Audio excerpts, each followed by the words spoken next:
What's up, everyone?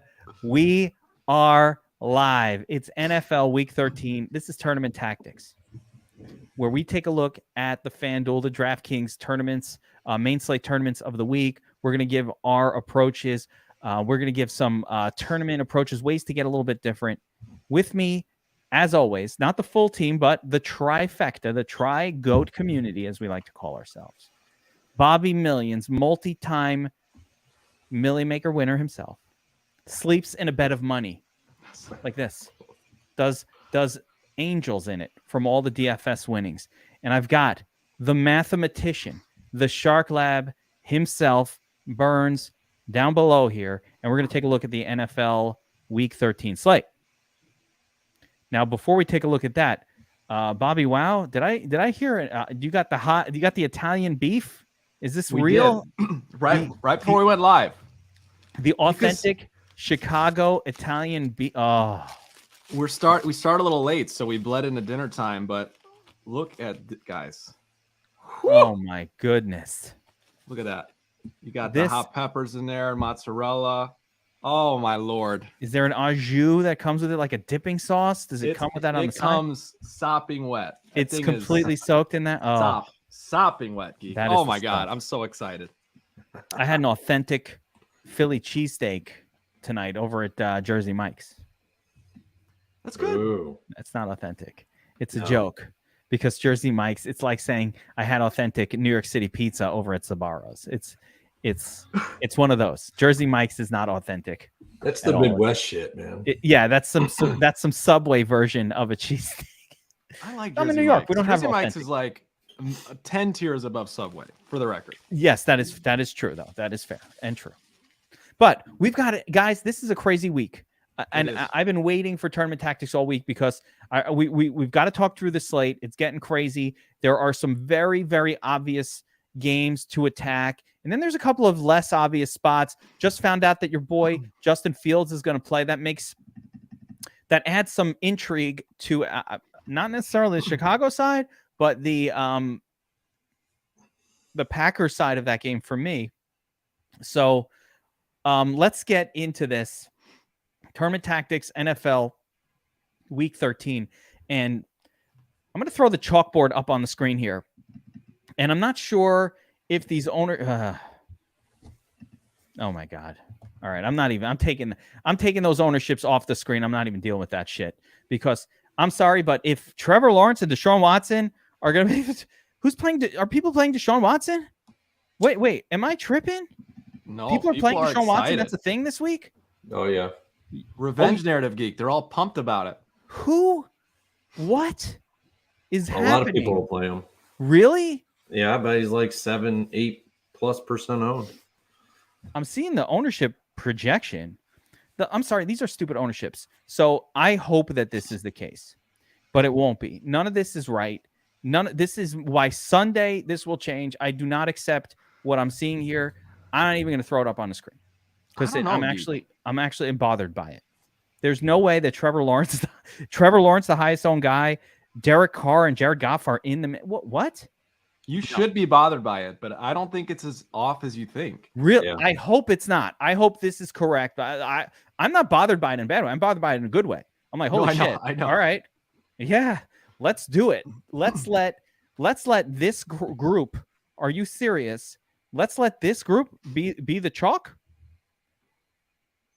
Cousins against the Jets? What? Derek Carr? When has he ever? No, I'm sorry. The only guy on this entire list that I get Joe Burrow. So, all right. Now we really have to get into the slate. So let's start at the quarterback position from the top because this is ridiculous. One thing I do want to mention, though, is and why I think those ownership numbers are probably skewed incorrect. In the last 2 days, news has come out where multiple lower priced running backs that we weren't on early in the week are now not just viable, but looking like really, really good plays. And I think early week, it was like, oh my God, there are no running backs available. And so I'm going to have to try to pay up for someone. And now I can't afford these high priced. I can't afford Mahomes, for example. So, or I can't afford Jalen Hurts. So I'm going to play these, cheaper quarterbacks. I guess what do you guys think? What is going on there? Burns, go ahead. Well, what specific running backs are you referring to? Well, even just today with Mixon concussed, it looks like Samaje Perine will get another week with a full workload. I'll take some of that. Thank you very much against the Chiefs. The other guy on the aforementioned Chiefs, Isaiah Pacheco, with Jerick McKinnon not practicing. Now it's Friday. He hasn't practiced, which tells me Jerick McKinnon probably not going to play. If Jerick McKinnon doesn't play, then Isaiah Pacheco all of a sudden becomes a very, very interesting 22 carries last week guy that now will maybe get some of that sexy, juicy fantasy points productive pass catching work. Right. And a 4K running back for the Jets, maybe. Yeah. And we got, of course, Zonovan Knight, who I've been talking about all week. That's not a new phenomenon. I'm actually upset that Michael Carter is out because I like Zonovan even more with Michael Carter playing. So that was another one. So between those three, and there's another cheap running back that I don't like. There's some others in that 4,900 range. I think it was Warren from Damian Pittsburgh. Pierce is there. Someone mentioned. Yeah, Damian Pierce. You know what? If listen, I just did the wise guys with Gargano. All right, with Cuz. And one of his big plays of the week is Houston for the upset. If Houston's getting the upset here, Damian Pierce could have a good. That's how it happens. That's the path. Yeah, that's how it happens. So I think we've opened up a bunch of value potentially at running back that might change things a little bit. But let's talk about the quarterback position. Let's just go through these games, right? So right at the top of the list here, Pat Mahomes on the road at Cincinnati. Not even on the chalkboard. No one's playing Pat Mahomes. Okay. Burns, if you can have favored on the road Pat Mahomes at sub 5% ownership, how are you feeling about that? I love it. He's got a perceived tough matchup with Cincinnati, though. Like I said, it's perceived. It's not actually. He styles on anybody. It doesn't matter what defense it is. It could be Buffalo. It could be, you name the top defenses in the league. He's going to style all day long on them. I think he's got a great ability to score 30 plus in this game. If Cincinnati can keep it close, look at what we saw last year in the playoffs, right? So they keep it close. This could be the game that is the one that you have to have to win it all. It absolutely seems like it definitely will be. You couldn't ask for a better setup. You got Joey Cool against Mahomes.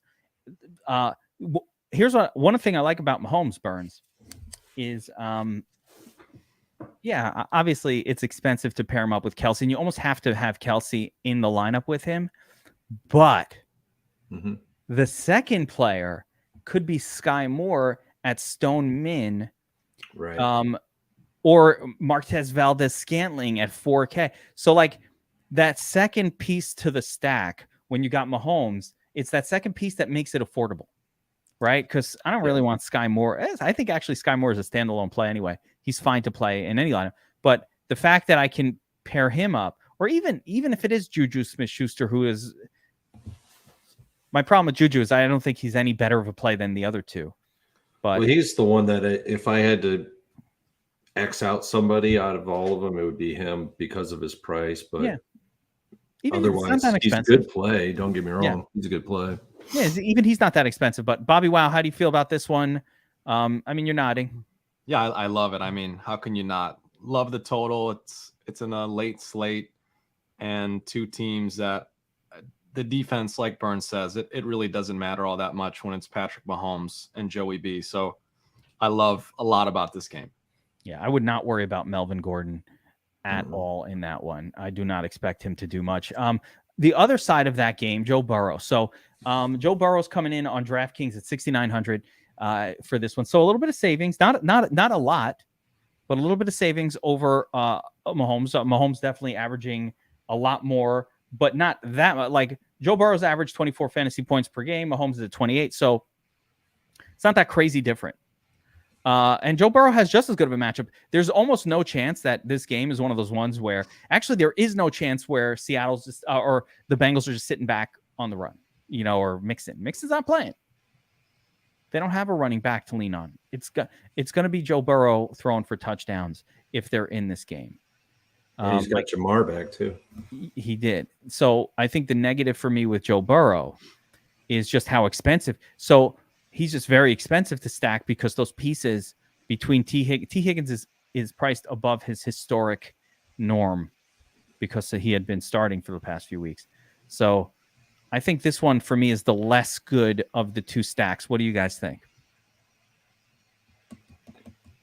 Yeah, I mean, I'm with you. I think it's fine. It's tough to say just because Chase is back. It's a little more, I don't know, unknown, I guess you could say. But yeah, I mean, I think there's not like a massive difference, not a massive gap in my mind. It's really just a pricing thing. But I guess on the positive side, it's Chase, not Sky Moore. So you're getting a much better player for your money. So like it works itself out.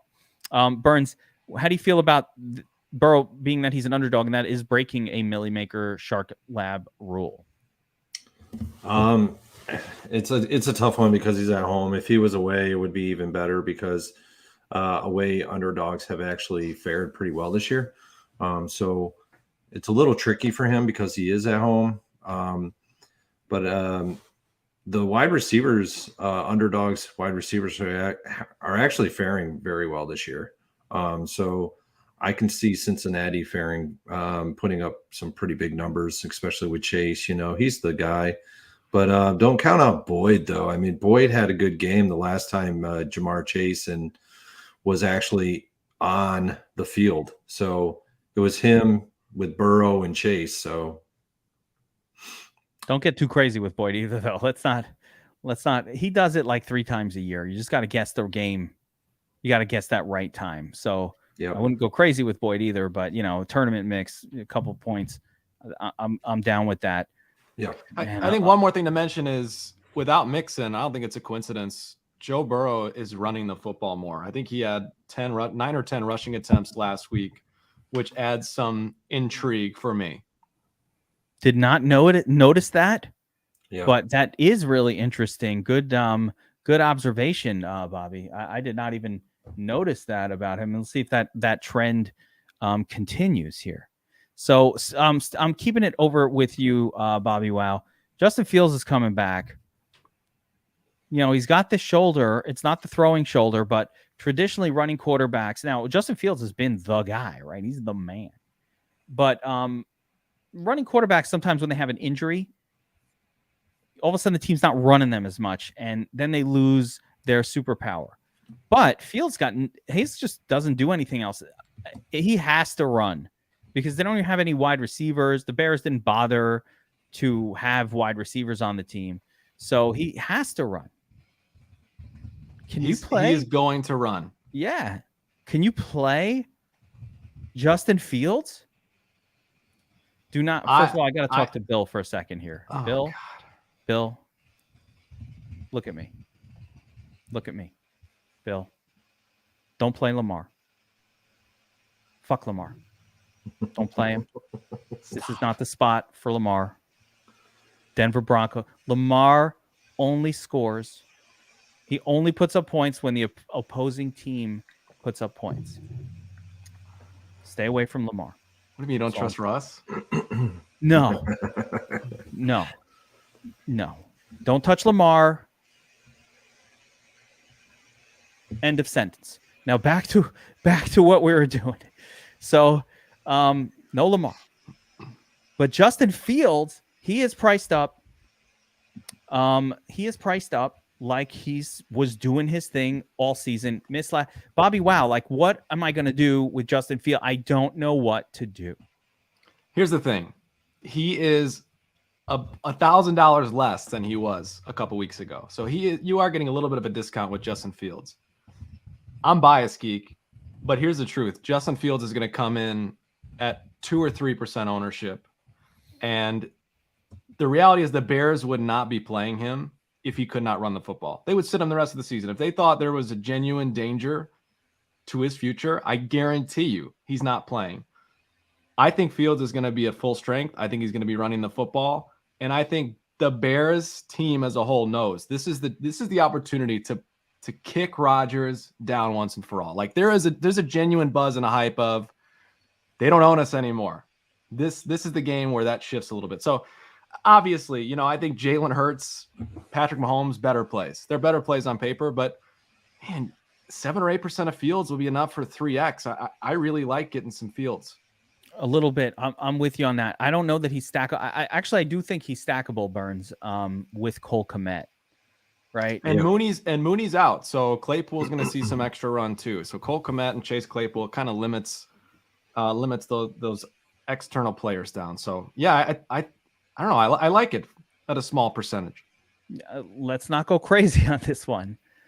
Let's not go crazy on it. But listen, we've loved Fields for weeks and weeks and weeks. So why not? No ownership. He's going to be not owned.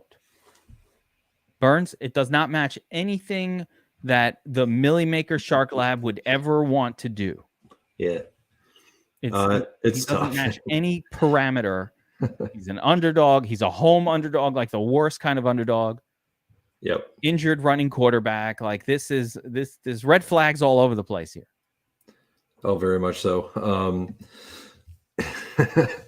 Yeah, the wide receivers in this game are almost not even playable. Green Bay is so good at. I like the Packers wide receivers Yeah, very much, but I don't like the ones on. I'm with you on that. Bears. I was thinking the Chicago side. The wide receivers are not even playable in this game because you know who Green Fields Bay's so opens good. up for me. You know who he opens up. You want my sneaky second level thought? He makes Montgomery better, a lot better. That's where I was going to go. There it is. So talk to me about I'm with you on it. So, make the case. Montgomery is so Green Bay. You want to beat Green Bay. They're a pass funnel defense. So what they're actually a run funnel defense. My fault. They actually funnel all their plays to the run. They're actually really porous against the run, and vice versa on the other side of the ball too. Chicago's defense is also a run funnel defense in that they are giving up a lot of points. I think Green Bay is actually minus 235 in that they give up more points to the run back position, whereas the wide receiver position, I think it's upwards of like 5 or 6 points.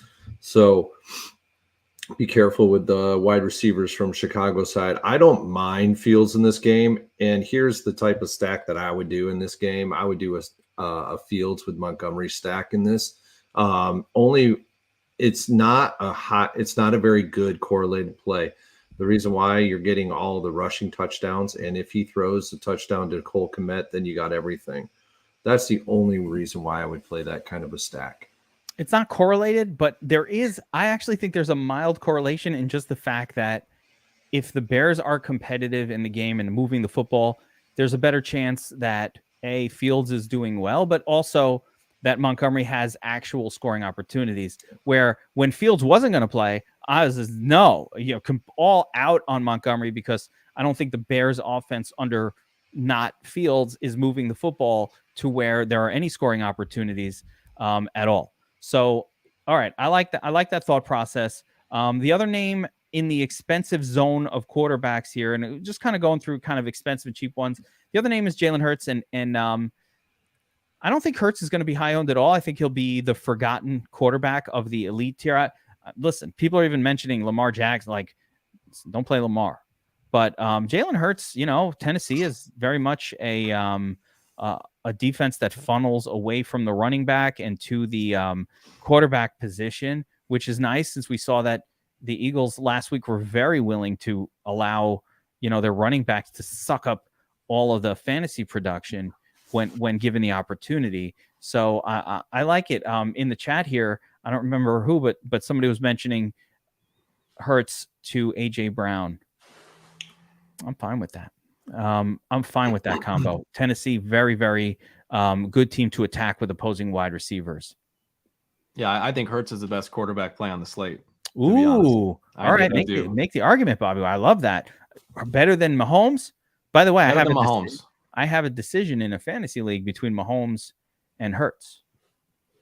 Yeah, I got Hurts in there now. I think so. I mean, Hurts I think Hurts has more upside, and he's not more expensive. He's cheaper. He's $200 cheaper. So the matchup is juicier than Mahomes.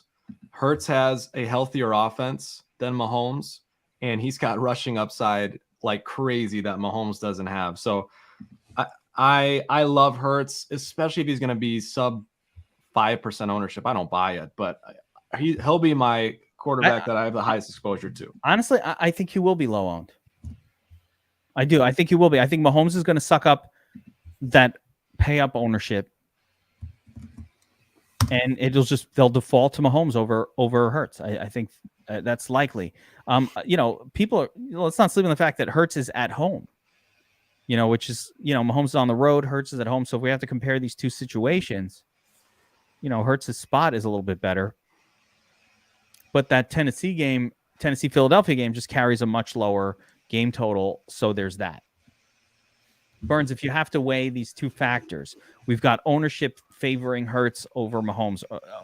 Actually, Mahomes looks like he'll be low owned too, which is absolutely bonkers in my mind. But you've got a game total with the Mahomes game 51.5, 52. The Hurts game, I don't have it open here. I got to get that open, but let's crack open Sharp app. 44, I believe. Yeah. The team total 6.5. I think it's 6.5, 44.5. 6.5, 44.5. Yeah, I mean that's a low game or total. Maybe Bobby, wow. 4.5. Yeah. Oh, I like. There's a couple of people. There's a couple of people pushing Tua in the chat. So we'll talk about that in a minute. I like that. I like that call. Very contrarian. Very contrary. 53-point total for KC. Let's just crack this open here. 53-point total for K Sizzles. Only 44 on this game. So here's the thing, and it doesn't happen every time, but if there's a quarterback that doesn't care about low totals, it's Jalen Hurts. Yeah. 31 points week 2. He scored 31 total points in the game. He scored 37. 32 total points the next week. He scored 31.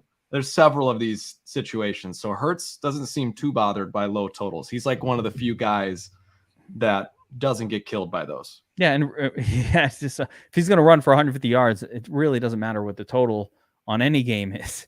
If he does 150 yards rushing, and like last week, I think Sanders got 3 touchdowns. Imagine Hurts was getting some of those touchdowns. He would have put up a 40. So the upside is definitely there for him. It helps that Tennessee is a really good run stopping defense. So they're going to have to throw a lot in this game. And I actually like Devonta Smith more than I like AJ Brown in this game because Tennessee is actually quite poor against the WR2s. So if you want, and it's more of a salary relief as well. It's 6.2K versus 7K, 7.5K. So AJ Brown 7.8K. So yeah, he is priced up there. Yeah, he's almost 8K. He's almost that's that's a pretty nice little savings there of 1,600. So and don't forget to mix Quez in a little bit too. Quez has continually seen his stock rise over the last couple of weeks. Yeah, no, I like the approach. So a little Hurts action. Definitely. Listen, we're finding quite a few. This slate is like this. There's quite a few viable plays. So far, Mahomes, Hurts, Fields we talked about, Burrow we talked about a little bit. Herbert gets the golden matchup against the Raiders. It's hard to see Herbert doing it again. He heated up last week. He was part of the Millie Maker winning lineup. He was not the nuts quarterback, but he just wound up in there because not enough people listened to your boy and played Mike White to find the winner. I played him with double stacks, which is what hurt me. God. As when I back tested it later, the single stack with Mike White easily crushed the million if you played it. Why did you double stack Mike White? Because I was like, hey, give me some Elijah Moore, some Tyler Conklin. I like the cheapness. You did that on the Players Club, didn't you? Where you double stacked them? Yeah, I made that lineup on the Players Club. By the way, it cashed really nicely. That lineup that I made on the player. Somebody DM'd me after the Players Club last week. He's like, dude, every lineup you made on the Players Club cashed, by the way. I just want to let you know that. I was like, I know, I put them in. I played them and they all but the Mike White one was the best one and had a real chance. If Devontae Adams didn't didn't give way to suck. Josh Jacobs in that game. Mm. I'm Didn't in the suck last week. What's that? Devontae Adams didn't suck last week. I'd be going to New Orleans right now. I'm 2 weeks ago. That was 2 weeks ago, I believe. But No. you know who's it was last week. Last week. Yeah. Oh, for the championships. That's right. I'd be going to New Orleans for the 2 weeks. championships. Yeah, for the World Fantasy Football Championship. I was going to say, because our boy Big Marley, He's there right now in San Diego for the King of the Beach. Yeah, I want the WFFC though. WFFC would be nice. That would be I want nice. that one.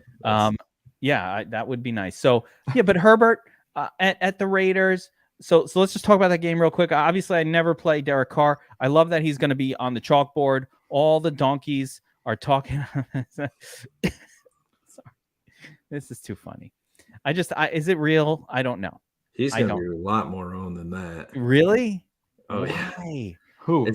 Derek Carr's going to be more than 6%, 7%. Yeah, What he'll be pushing 10%. Doing? I don't know, man. I can capture all of the Derek Carr upside with one player. Leave it to like roto grinders and those guys. They'll push his ownership up. Oh, fine by me. So fine by me. Everybody play Derek Carr. We're not going to play Derek Carr, but it's that simple. I don't even allow BobbyWow or you Burns to be like, yeah, no, I'm playing Barrett. No, we're not doing that here. We're not. No, doing no. If I get any of him in the domination station, I just say unfriend you. Yeah, I kind of like a lower risk projection. BobbyWow, you unfriend him or what? No. Yeah, no. He doesn't want to hurt his feelings. That's how nice of a guy you are. You don't want him to feel bad. Here's the problem, Geek. The true problem is this. I have committed my life to fading Josh Jacobs every week until he busts. Why? Because he hosed me in season long so many times. What? Hosed me the last couple of years. No. Okay, but also he's going to be 35, 40% owned, I bet. He's going to be really, really, really highly owned. That could be. He's got, and listen, but it's a great matchup. I get it. But oh my God, yes.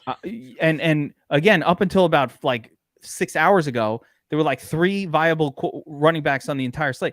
The slate has changed for me. Like today, my sheet is going nuts. The amount of I had to bust out my old bottle of whiteout. I'm fucking painting it on the screen. Like, all right, erase that line.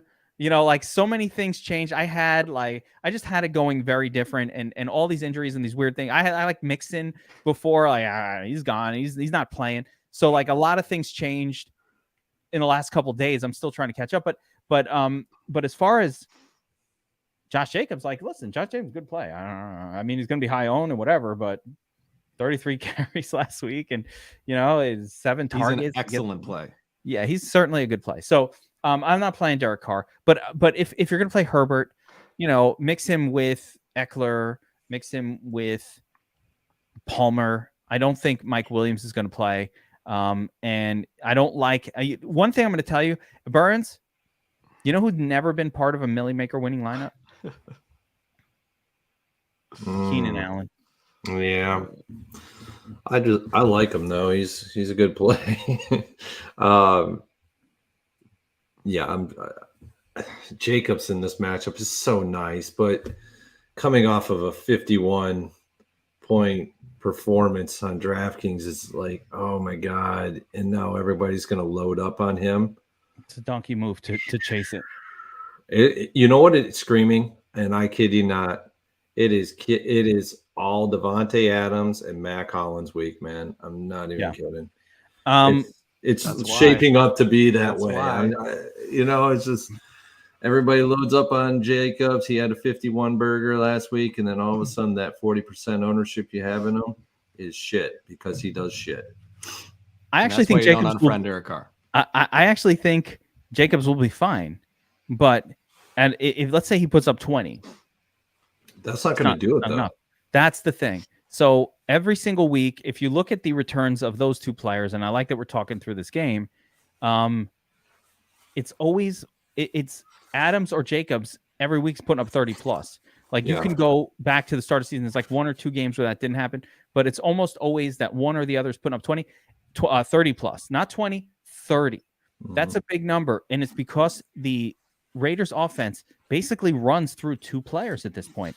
It's those two with a little taste of Matt Collins on the side, but a little taste, little amuse-bouche. Right. Little amuse-bouche. I'd rather have Eckler in this one. It's not quite an appetizer. It's not quite an appetizer, but it's food. Yeah. He's 7.9K on DraftKings. I'd rather have Eckler. I think Eckler is so much better. 1 billion%. Because almost the same price. Or McCaffrey, by the way. Sorry. We'll get to him. But I like Eckler a lot. His target rate by Herbert is so high. It's a 28.4% target rate. That's the highest of anyone on the slate for a quarterback to RB. Or to any wide receiver. Yeah, it's huge. Like, I don't even know. We'll get into some of these running backs, but So again, back to it. I totally agree. Love Eckler. No car, like Herbert, can stack him with Eckler. I think the low owned WR in this one, everybody's going to go back to DeAndre Carter as a lower salary pivot off of some of the other low salary wide receivers. I think it's Josh Palmer. He had a down week last week. So it's basically kind of like your stud off a dud, but he's not a stud, but he could have a stud performance this week and go back to his week 11 performance of 33.6 per DK points. Yeah, I agree. Palmer is the guy who's most helped by Mike Williams' continuing absence from the offense. And I like that spot too. Go right back to the guy that hurt us last week that didn't perform. And again, chasing DeAndre Carter is as donkey-ish as it gets. So, I ain't doing that, right? I'm not going to do that. And like I said, Keenan Allen, the way BobbyWow, the way that you fade Josh, I don't even want to put that out there too heavy, but I fade Keenan Allen like that because now 2 weeks ago they had him at 6K and he was like floating at the level where maybe that's cheap enough where he actually could get us there, but at 6.5, so closer to that 7K traditional, he's a cash play guy. He just doesn't have a history of putting up more than 22 fantasy points. And I'm talking years. I'm talking the whole Herbert era, which is the only relevant time frame that we can really look at. But the whole Herbert era, I don't think this guy has a 25-pointer. Where's Atomic? He would know. He'll be like, oh, he hit it once. But I don't know that Keenan Allen has ever hit 25 or 26. Maybe he did it once or twice in the entirety of the Herbert era. And we're in year 3. Year 3, right?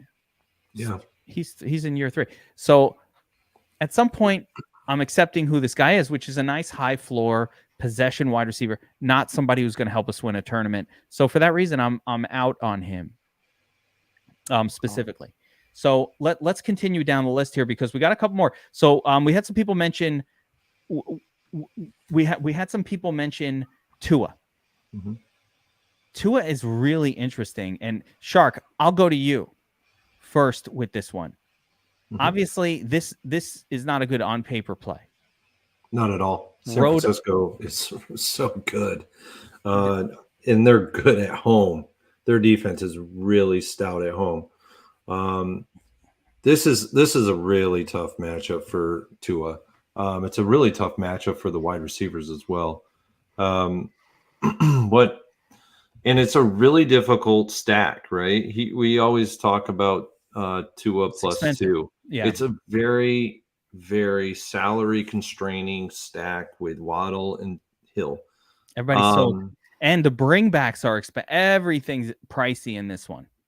Yeah, this is an incredibly difficult one to be on the Miami side of. I don't like the Miami side, so I'm not even going to go there in any of my builds. If it happens naturally, so be it. But I'm not going to go there purposefully. I think if you set the Dom station, right, the optimizer to QB plus 2, mm-hmm. and I like Tua, and I like his pieces, right? But if you set it, it's going to get you exactly 0 Tua because the trio is so expensive. unless you want like lots of Gesicki. I don't want any Gesicki, and I don't want any Trent Sherfield either. Sorry. Yeah. So all that we're left with is Waddle and Waddle and Reek, and those two are so expensive that creating the 3-man combo, I think it's I will do some of them just because I at this point it's almost like Josh Allen when he's on slate, you got to play a couple shares even if you don't like the matchup. I kind of think Tua with two of is now like a thing. Like I almost need to do it every time, but I might reserve it for just 2 or 3% of my exposure. BobbyWow, you're nodding. What do you think? You just don't have to. There's no need to go to Tua. There's zero need. You could pay up $200 to get to Burrow, and Herbert and Fields aren't too far up there either. It's just, to me, it's pointless. I love that Michael just came in and he just nails it. He's like, can we just stack Mahomes and be done with it? Why are we talking about this? Like, let's just fucking stack. You can. Mahomes. I mean, that's if you want. That's probably the right move. That's probably the right move. And our chat is literally solving the Idaho murders in like there is chat going on. I don't even know what they're we're breaking down everything right now in the chat from what I can see. So all right, let's keep going with this now. So hold on, now I'm going to address what I wasn't even going to bring up DeShaun Watson. He was not on the radar for me of quarterbacks to discuss on this show. It wasn't even on the radar. Nothing. I had no interest. Never even crossed my mind. Why would I play DeShaun Watson in this spot? And yet I'm being told, and I do not believe this will be the case. Maybe it will. This guy's going to be high owned. What? I wasn't even going to play him at all. Like BobbyWow or DeShaun Watson, are you down with it? Like, forget my skepticism. Don't allow me to influence you. I'm sorry. Sometimes I emote a little too heavily. I don't want to influence. No, anyone. Please do it. Please do. Okay. It's a donkey play, Geek. It's terrible. I don't like it at all. Look, DeShaun Watson in his prime. No, I love DeShaun, but this matchup, the first game back, what? The matchup, he's been gone forever, and he will. I think he'll be double digit ownership. I really do. So this game to me, I hate to say it on DraftKings because it's DraftKings, but this game screams Nick Chubb. That's what this game screams. Sure does. I'll let everyone chase DeShaun, and I'm going to play some Nick Chubb for the first time all season on DraftKings this week. I'm not even going to say the joke because Ian nailed it. The people who are playing Watson are not likely to get a happy ending. Jesus. That's for the podcast listeners that don't have the visual. Won't you run against Houston? I mean, don't they have Nick Chubb? And Houston can't stop the run. So even if DeShaun Watson has a good game, it's still going to go to Chubb at the goal line. Like, it's got to be a competitive game. This isn't the one. I'm excited about DeShaun Watson. I have him on dynasty teams all over the place. I've been waiting for him to come back forever. But I don't know that this is the spot, Burns. I don't know that this is the spot. Easy fade for me. I mean, it's an easy fade. He hasn't played in a couple of years, and first game back is, Houston hasn't really played a lot of great teams, but they are a fairly competent secondary. So I don't see it. I see the Chubb play. I love the Chubb play. Don't get me wrong. I absolutely love it. If I was going to go anywhere on the passing side for Cleveland, I would go to Njoku, and that would be it. Otherwise, it's Chubb all day for me. I'm not. Yeah. I think we addressed it enough. Yeah. That the Derek Carr chalk, the DeShaun Watson chalk, the Geno Smith chalk. Yeah, I don't get that one. This is a trap zone. It's so weird because there are really good plays. So I'm going to let's give the people actual good play. So we talk about the studs. We went through the stud zone, right? We know to play Mahomes. We know to play Hurts. Herbert, Burrow, sort of like contrarian. Play some Fields. No one's playing him. He's the man, right? So let's go down to. I like the next salary tier, the 5.9 to the 5.1. Since I know you guys, we have a history together. At this point, we've been doing the show for a bit.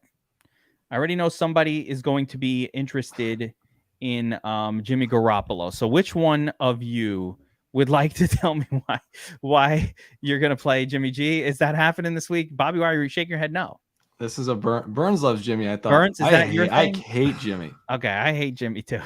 I'm gonna be not. Burns. It's all it is. It's not that I love him at all. It's just it goes by the numbers. He checks boxes for me.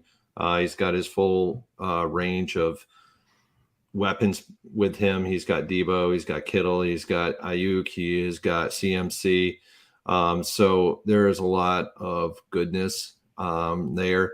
And he is an efficient quarterback. He has a very high QBR, and we're not just talking about 1 or 2 games here. His QBR has been over multiple games this year since he took over for Trey Lance in the earlier part of the year. So he has upside, and so if Tua is going to be fairly competent in this game, Garoppolo has to bring Seattle to meet that. So 49ers. Yeah. But if Miami is keeping up right in this game, I know it's an 8.5 point spread, but if say Miami is within a touchdown, right, they have to still produce. So Garoppolo could actually be, I'm not saying he's a 30-point guy this week. Don't everybody. Hell no. No. I didn't go there. I didn't say it. I'll say this. I bet he's about 20-22. Listen, that ain't winning me a million, Burns. I'm not saying that it will. I'm just saying, money. like, that's where it is. Like, he's going to be. So throw one lineup in. No bueno. No bueno. Not happy. He makes me bored just thinking about him. Yeah, no, I'm not playing. He just checks boxes. That's all. He does check boxes, though. He You're checks, absolutely right about checks that. all the boxes. I'm not playing him. You know who else I'm not playing? Well, you know. Let me tell you who I'm not playing. I'm not playing Geno Smith at the Rams. Okay, they're gonna laugh their way into a Kenny Walker focused running. They don't need. Seattle's not gonna throw the ball when they don't need to. The Rams can't score. They stink. You don't play Smith in that situation. No. I'm not playing Aaron Rodgers, period. Even though this is the best matchup he will have all year, maybe for the rest of his career. And Brisker, Kyler Gordon, and Eddie Jackson are all out. The three best defenders for the Bears. No. You know who I am going to play from that game? Christian Watson. But I'm not playing. I don't mind Aaron Jones. I love Christian Watson. I'm not playing Aaron Rodgers though. He doesn't score enough in his old age to produce Millie Maker wins. So I'll just take Christian Watson, right? Am I playing Kirk Cousins against the Jets? No. Hell no. Why would I play Kirk Cousins? This guy hasn't had a good game all year. He's against a high-level defense. No, thank you. Not playing Jimmy G. So we're eliminating names. Now, who is interesting, Trevor Lawrence. And I know the fact that he's going to be chalk is ruining it for me a little bit, but Trevor Lawrence is in the mix for me this week. Obviously, he's coming off probably his best game as a professional, I would say, last week. Would you guys agree? I mean, that was about as good as he's ever done. I had a ton of him last week. We were all over him on the show last week, and he popped off. I think you go right back to him. I love this game. Can I say that I was all over him with Christian Kirk? Yeah. Therefore, didn't win any monies, right? Because please be honest with us. All Zay Jones, and I didn't have Zay. So that didn't work out for me, but he's fine. Trevor, I don't like that he's chalky. It kind of ruins it for me. Mm-hmm. Like we'll have to see Sunday, like you said. If he stays around 12%, I probably won't have all that much, but we'll see. He's a great play on paper. Can we chase Zay Jones again? Is it fine to go right back to that? No. That's a no for you. So you're like, hey, he's not doing that. It's going to be a Kirk week. I feel the Kirk week too, but yeah, I'm feeling that too. BobbyWow, though, what do you say? I think you need a mix. I mean, Zay Jones surprises me because he's been consistently a 20% target share week after week, which I did not expect. So I'll have a mixture of the both. Yeah. All right. And that's fair. Listen, Zay Jones, in fairness to us, I think I was on Zay Jones like 9 of the first 10 weeks of the season, right? You were. And he was getting he was getting targeted, like putting up 8s and 9s. Like he was getting targeted, which is why I kept going back to him. Like, oh, this guy got 6 targets. Oh, he got 9 targets. Oh, he's cheap. And it just wasn't coming together. And it finally came together. Oh, Zay Jones, of course, now he's questionable. He's always questionable. Frank, by the way, right after this, I will be publishing, we haven't put it out yet, the Wise Guys, myself and Anthony Gargano, all the game picks, and we have some doozies in there. So just make sure to keep checking the channel, keep checking in the chat. We will be putting out the Wise Guys, which is a great show, similar to what we did with Anthony last week. So make sure you check that out. Betting show on the Sharp YouTube channel. So I'll put that out in our Discord and, wherever, on my Twitter account, of course, I'll tweet it out as well at Football Geek. So you can check that out. I recorded it right before we came in here, but then, of course, it's not published quite yet. It's in editing, meaning I just haven't published it yet. There's no editing. Anyway, we talked about Trevor Lawrence. Are you interested in the flip side of this game with Jared Goff, guys? Very, yes. Really? Yes. That's my home alone. Really? I really? Okay. Mm-hmm. All right, talk to me. Jared Goff at home. He's favored now. Burns, you take it first. Yeah. He's favored. He's at home. Jared Goff he doesn't need anybody else in this game other than Amon-Ra. If he goes to Amon-Ra like he did last week against the Buffalo Bills, and just say he even goes to Shark, or he goes to, if he ends up playing in this game, Reynolds, and then you got Raymond. So I like the fact that he just targets in on Amon-Ra. Amon-Ra is going to be he could go 30, 40 points in this game. If Trevor Lawrence on the other side is keeping it close, this game could go into overtime, and you could see a lot of fantasy goodness out of this one. I think Goff could be pushing 25 to 30 in this game. Wow. You throw DJ Shark in a triple stack. Yes. And all of a sudden, you got like a very low-cost trio starting 3. I love Amon-Ra already just as a standalone play, but I think if you're playing Goff, you need a second guy to bring it home. That could actually be Swift as well. I think Swift is kind of, he's probably live to catch a touchdown pass. I was not on Jared Goff. BobbyWow, you like him too. So, there's definitely agreement between you two. I was not on Jared Goff at all. I'm going to tell you right now. It didn't even occur to me. I was just like, no, I'll play the other side of this game. But I do have one other cheap quarterback that I like. But it wasn't Goff. But you guys have convinced me a little bit to put a couple lineups in. But I do think you probably want him with 2 of these guys. Reynolds, man. Ugh. He's the highest points per dollar quarterback on the slate, Goff is. He's so cheap. It's insane. Well, he is low cost. That is helpful. But and it's a 50-plus game. Over-under is 50-plus. Yeah, no, it's got a high total. All of everything, all the elements are here. With a spread of 1. we like Detroit at home.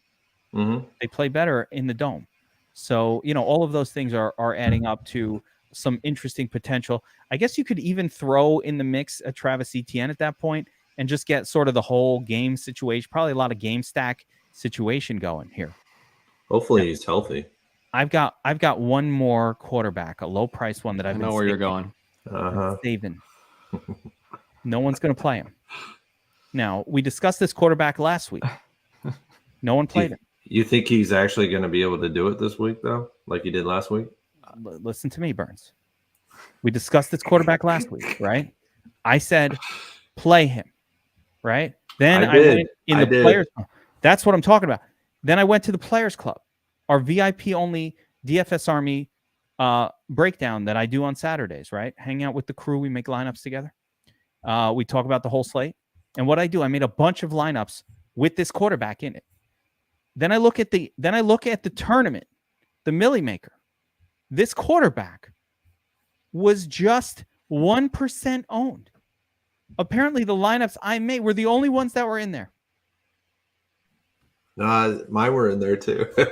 And you and the people who watch this. That was it. This quarterback was the nuts play. The highest points per dollar scorer, the best play on the slate. And that's Magic Mike White. Oh, gosh. What? Catch me outside. I don't give a fuck. And I'm going right back to it. Okay? Underpriced for the skill, the talent, and the role. Oh, jeez. And the matchup. All of it. Elite wide receiver 1, Garrett Thomas, stack, easy stack.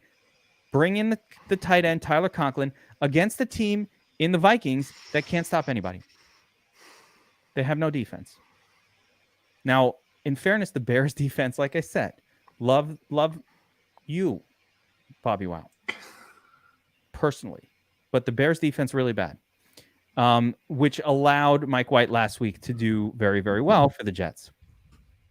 Last season, when he took over as a starter, he had the one good game, and then it went downhill real quick. So I think the assumption is, that's probably going to happen again. Yeah, he had his one good game, and now he's going to tail off. I say nay. He does not tail off. Another good game against the Vikings. Yeah, another good game against the Vikings. Why not? Why not? Why not Mike White, BobbyWow? I think we're forgetting that it's Mike White. I think that's part of the problem. Oh, I think you're forgetting that it's Mike White. You're saying it is a bad thing. I say it is a good thing. If Mike White outscores Jared Goff, I'll wear a turd hat on the stream next week. On this stream? On this stream. If Jared Goff, though, outscores Mike White, you need to wear a turd hat on this stream. That is a fair bet. And a little turd hat bet going on. Challenge accepted. Accepted. Challenge. Now there will be a turd worn on this show. Now, it's one thing to wear it on the Wear My Turd show. It's another level to have to wear it on this one. That is actually not something I'm going to root heavy to not have to wear the turd hat. I don't have a turd hat, so you can't put the Shark Lab in a turd hat. Like it's like your college professor. No.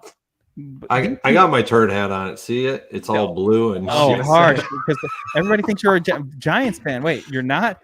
All right. I am. I totally am, right, but it's still. Mike White is DFS Cinderella. Mike, what more can I do? You watched the show last week. I said play Mike White, right?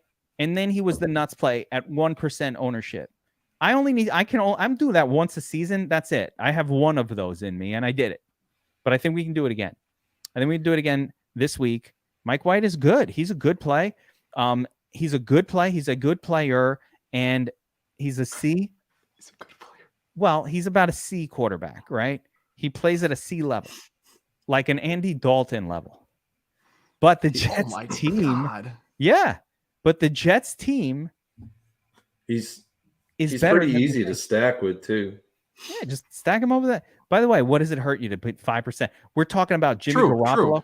Yes. We're talking about Jimmy Garoppolo and fucking Derek Carr is the chalk. This guy hasn't been in a million maker winning lineup since before DraftKings was invented. But we're gonna have a problem playing some Mike White. Yeah, I thought you were talking about like lineups after line. You're talking about double stacking. I'm not putting him in so many lineups. I'm not playing him as my king of the beach entry. If I was there, I wouldn't use it. Actually, I don't know. I'd be open to it. I'd be open to it. If you had like 4 entries, why not? Right. I think one of them would be Mike White, almost for sure. If I had 4, I think he'd be in my top 4. So that's all I'm saying. I like Mike, and if you don't like it, suck it. Do you think it's a better option than Mike White this week? I'll just say that out loud too. Who's a better? Who do you think is Kenny Pickett? Kenny Pickett, I don't hate as well. So you want to get crazy with silly for the million? I don't hate that as well. That's fine. I like Mike White. I accept your challenge, BobbyWow. Jared Goff versus Mike White for the turd hat on the show. Guys who are watching, let us know. I mean, we went through them all, but if one of the QBs that I didn't like and you love him, let me have it in the chat. Be like, Geek, you're a freaking moron. I'm playing Derek Carr. I'm stacking him with Devontae Adams, and I'm taking home all the money. Or I'm stacking Geno or whoever who are these weirdos on this chalkboard. I'm stacking DeShaun Watson this week, taking all the monies home. If that's what you're doing, I love Kirk Cousins. If you love Kirk, let us know. I need to give him things to say in the chat that aren't like no. But nonetheless, if you like those guys, let me know in the chat and tell me why. Convince me. I can be convinced. Well, actually, I'll edit my with the Cleveland game. Njoku's out, so he's off the table. Harrison Bryant is not even a play for me. It's Chubb or no one. Just play Chubb. This isn't the week for those guys. I don't get it. This is not the week for those guys. All right, so let's talk a little bit of these other position groups. I want to get to running back because I think that's the most critical group here. And it's the one where I think people are going to have the most trouble. And I think this is where you're going to win or lose the slate. I'm usually pretty good about identifying the where you're going to win or lose it spot. And it is running back most likely this week. It's a wide range of potential outcomes. So let's go through them, guys, top to bottom. And I'm going to go around here with you guys. So in the stud zone, here, McCaffrey, Eckler, Barkley, Henry, Chubb, Jacobs. Let's take this whole group, 8,600. They're all almost the same price, which is pretty weird. That's the first thing that's kind of weird for me. Like, you've got basically 5. So BobbyWow, I'm going to start with you.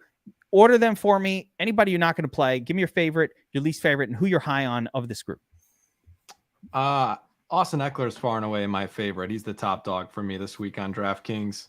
Love me Eckler.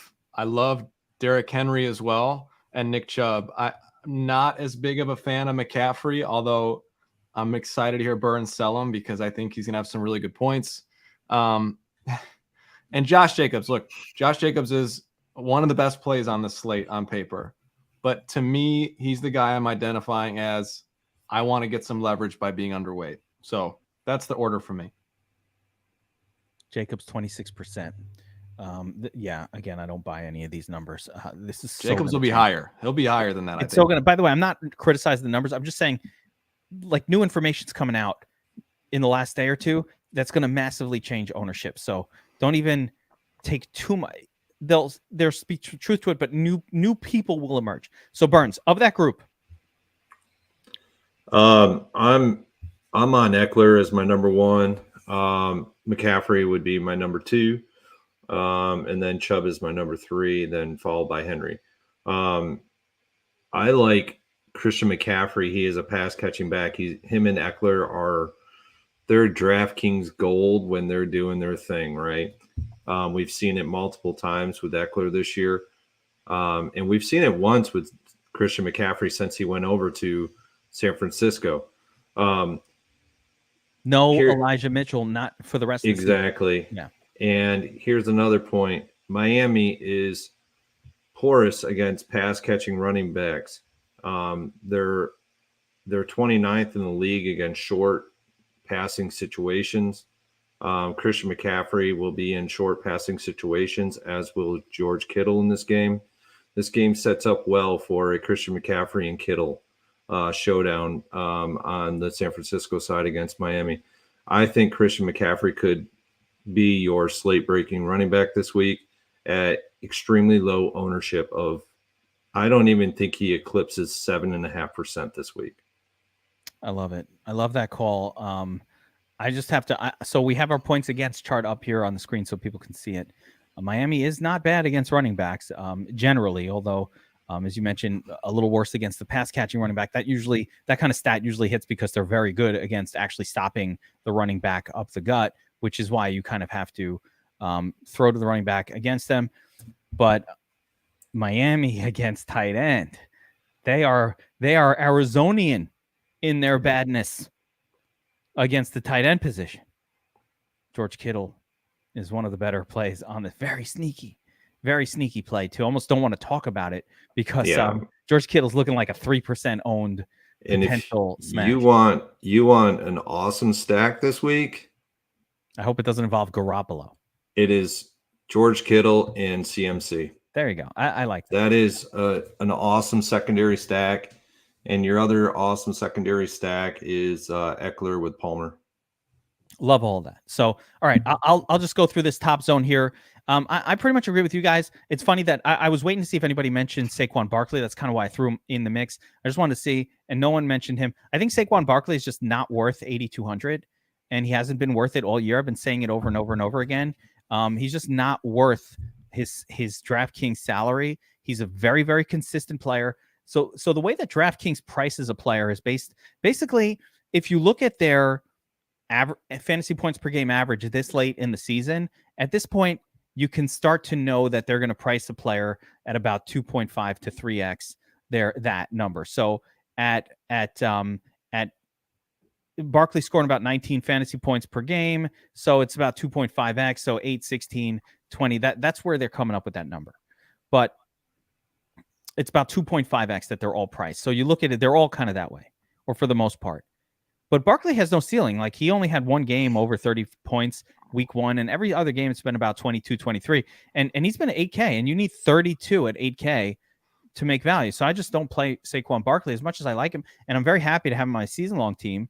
Perfectly happy with it.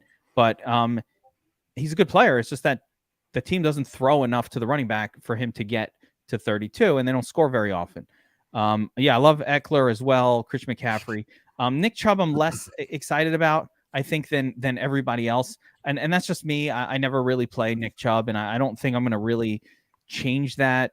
Maybe I'll play. He needs 3 touchdowns. He is absolutely priced to his ceiling. I think he can have a ceiling game, but he's priced to the ceiling. It's not like he's priced below his ceiling. He's priced exactly at his most, like, he cannot get more than 4x salary. He doesn't have any path to beating that number because it requires 3 touchdowns and 150 yards. Like, what's he going to do? 4 touchdowns? Like, I don't what's he going to do? So he can't hurt me by not playing him because he's already priced at his ceiling. That's how I see it. Another reason why I'm not as high in Chubb as I am on Eckler and CMC is CMC and Eckler don't have anybody behind them.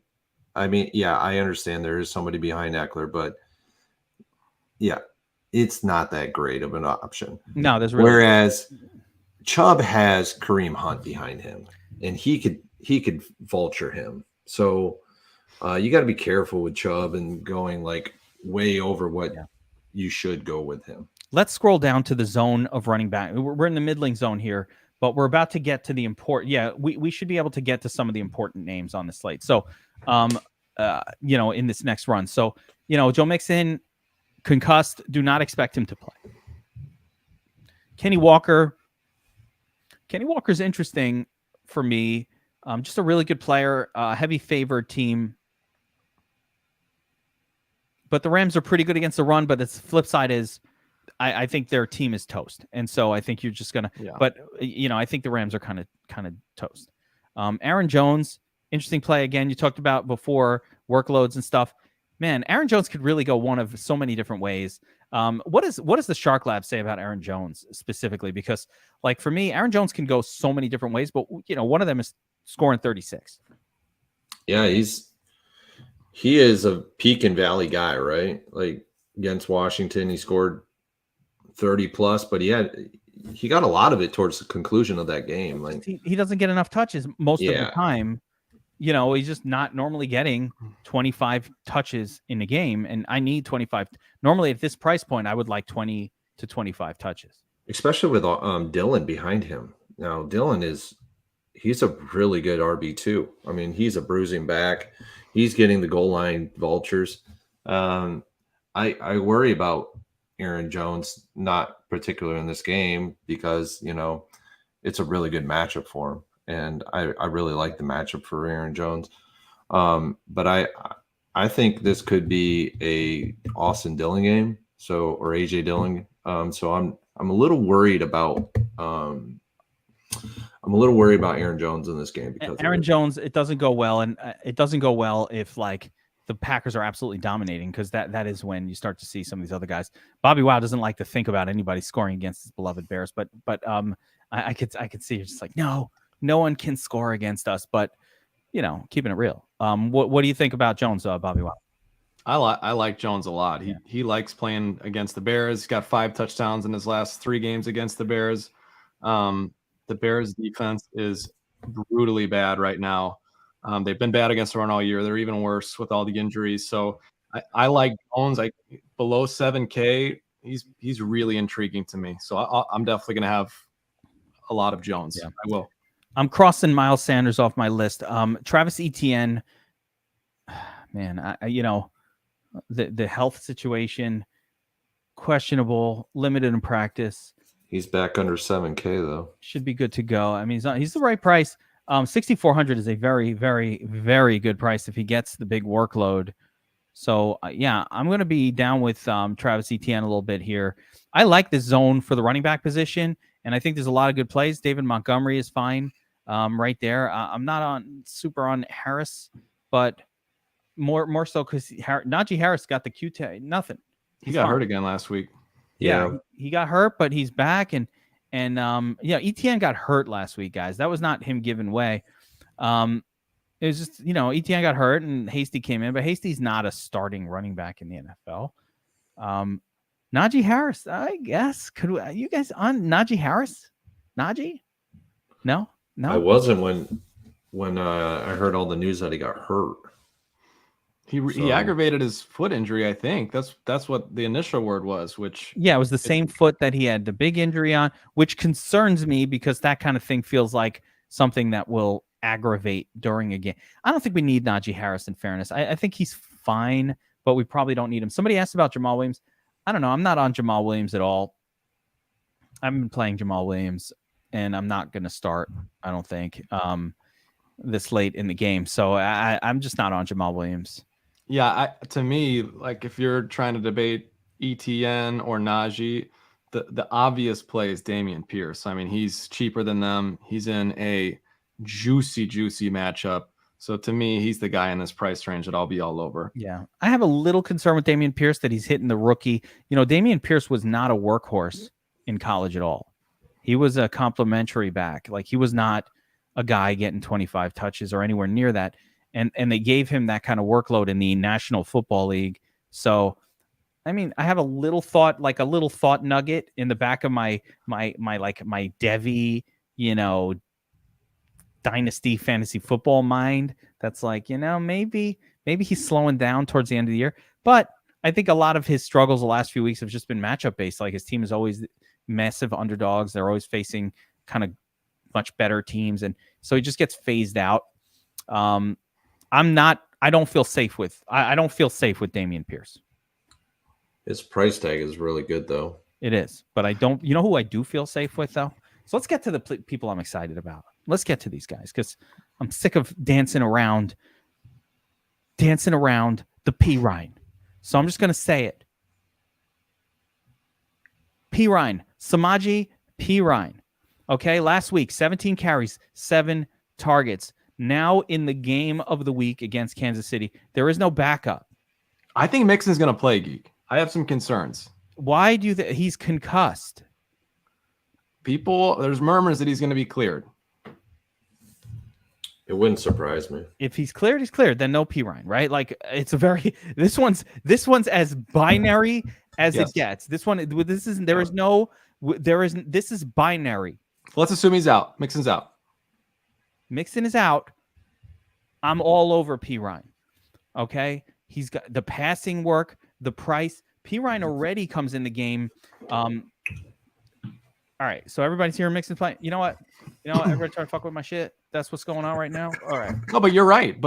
If Mixon is out, which I think there's a 50% chance he's out, binary choice. Yes, Mixon is out. I'm all about P Ryan. It's that simple. It's a good call. One other player down here in the zone that I really like, and of course I'm going to have to talk about a Jet also, but one other player I really love in this zone. Oh, let me bring it on screen. Okay. Isaiah Pacheco. Now, Jerick McKinnon got a Q-tag, has not practiced. It's Friday, right? He hasn't been practicing. Last week, Isaiah Pacheco, 22 carries, which is madness, right? And they actually had, I think Ron John was active for the game, got a couple of plays in last week as well. But am I going to be afraid of Ron John? Hell no, right? No one likes Ron John. Okay, that Except guy. Professor North and I. What? No. Stop. He can't pass protect. There's a reason they throw him off of teams. He refuses to learn his assignments. It's bad. I have knowledge of this. So it's going to be Isaiah Pacheco. And if McKinnon sucks up the most fantasy relevant snaps, those passing down. Look at what McKinnon even did the last couple of weeks. Let me show you. Because we're going to do a little math. And we're going to add 2 and 2, and we're going to get 5. Right? So 6 targets, 8 targets, 8 targets. 8 targets, 8, 6, You take 17. This is the Chiefs. You give me 17. Give me 4 targets and 17 carries. You give me 20 touches. Some of them being in the passing game for Pacheco. I'll take that all day for 5,500 or whatever his price is. Like, that is a good price in the best game of the week. So let me ask you this, Geek. Are you playing Pacheco if McKinnon is in? I like him a lot less. That's another, again, that's some of this late week stuff. Like, I like him a lot less. I still think he's playable though. Yes. But I like him a little bit less if he's in, right? Fair enough. I still think he's playable, but I like him less. Okay. So if Mixon's out, all right, McKinnon's out. I know how you usually do your cores there, Kev. Those guys are you going to just let the DS and you're going to let it go at 100%? You're going to let the DS tell you? Okay. No, because there's a lot of good running backs this week. So I'm not going to get that crazy with those guys. It's not like a couple of weeks ago. Well, like we've had all in plays. We had a Ramondre all in call and a couple times and a Kenny Walker all in call a couple times. ATN all in call a couple times. I don't know that I'm going all in. I think I might be all in on P. Ryan. Okay. I don't know if I could go there, but it might be a 50% for me. Like, it's going to be a high exposure. He will be core for me. What I do with my cores, listen, I'm learning in back testing that there's rarely a time when going over 35 to 40% of anybody in a tournament is a good idea. Like, realistically, we back test this shit, and there is a lot of evidence that says don't ever go over 35, 40% on anybody. That's why I was asking. Yeah, no, I'm believing in the back. Like, that's where I'm flatlined at 30. Yeah, and I might go a little higher though. I do increase for running backs. I'll go to like 40. Like, let's say I'm limiting other positions to 30. I will raise it for 1 or 2 running backs that I really love. But that's almost always been the wrong move. Like, I've been burned on that so many times. Jeff Wilson Jr. just like, we beat him so bad, I'm resting him for the second. Like, that kind of shit happens, and it's like, oh man, so. Or last week, even Rashad White, as good as he wasn't the best because you had P. Ryan and a couple other guys do even better. So I don't know. He got 19.9 at 5.1. But he wasn't in the. I don't think he was in the actual Millie Maker winning lineup. So I was like, that's what I'm saying. We're trying to win $1 million, and in that he was relatively low owned though. I thought that was the dumbest thing. Again, listen, I love it. I think there's edge in DFS still because of. People are going to play some of these plays that are stupid. And I like that. Thank you. Listen, I make stupid plays too, but at least we can recognize some of these really bad ones and hopefully avoid them for for us. And we're trying to win $1 million here. We're trying to take down a Million Maker. By the way, I can't believe we're an hour in. I forgot to mention, congrats to Sliders last week. How did I forget? Second place in the Millie, Burns. He was 0.08 away. Saw that from the million. I got to look at the actual lineup. The lineup was a Herbert. It was actually a Herbert. It was a Herbert stack, but 0.08 away. I don't have it open in front of me now, but I went over it on the Monday on the review that I do on Tuesdays, the weekend review. I recreated the lineup. Yeah, I forget on the down station. What who puts him over the top? Separated? What? Mike White. Yeah, that's right. Had he done the exact same thing, had he played some Mike White lineups, I was trying to get a rise out of you. Yeah, it's true. By the way, that's how I beat the Millie Maker in back testing. I was like, wow, Mike White in 1 instead of 2, and my second run, and I'm already winning the Millie Maker by 10 points. So the winning Millie Maker lineup had Kyler Murray in it. Yeah, again, not the nuts, but it won because nobody played Mike White. Yeah. So, like, you could have crushed that lineup with Mike White. Yeah. What's the site that you go to?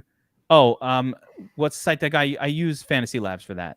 So if you don't have access to Fantasy Labs, you can get it on Roto Grinders too. Roto Grinders has, what is it called? The contest. What is theirs called? Results DB. If Okay, you take the NFL tab, you highlight the NFL tab, and you go down to Results DB, it's actually Fantasy Labs plug-in for so it's the same thing. So they have the same thing, but on Roto Grind. Yeah, so I use it on Fantasy Labs, but it's the results database. Very important, guys, to back test everything that you're doing. I don't know how to stress this more. Like, Scotty Newman has taken down now his 19th afternoon NFL slate of the season. There's only been 8 of them.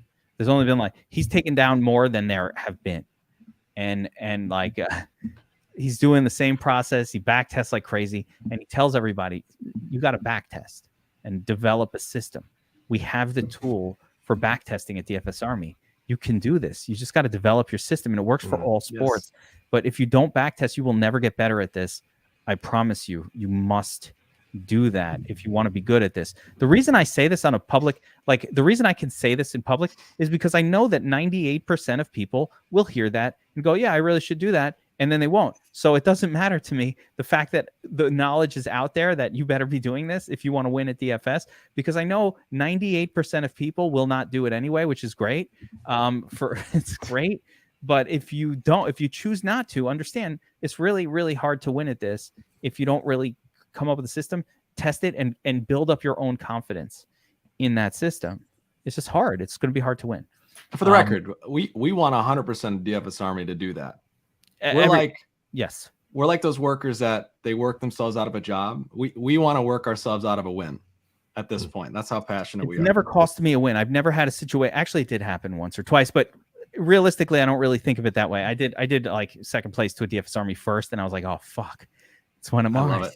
And obviously that cost you a lot of money, but that's happened. But in reality, NFL DFS is so wide open that I don't feel like somebody else winning costs me anything. By the way, no. Did you see what John did on last night's showdown? That was crazy. That motherfucker put the same 150 in every tournament on draft. I'm like, you put the same 150. You didn't run 300. Did you see what they said about him on Twitter too? Yeah, but I saw it. But that person didn't understand. He didn't run 800 separate lineups. He ran the same 150 4 times, which is infinitely harder. Mm-hmm. I would never do that because, oh my God, when you lose so much. But the way he plays, the way those guys play, again, congrats to John, of course, my boy, and his partner Mark for crushing it on that one. So anyway, where were we? Oh yeah, running back position. I didn't get to the end. We went on a tangent, but I love Pacheco.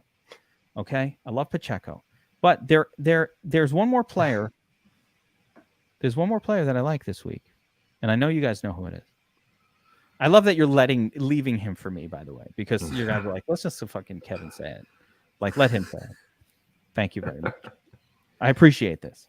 So the last player on my list here, and it's not Cam Akers, and it's not Jermichael Hasty, or it's not any kind of Pittsburgh running back. No.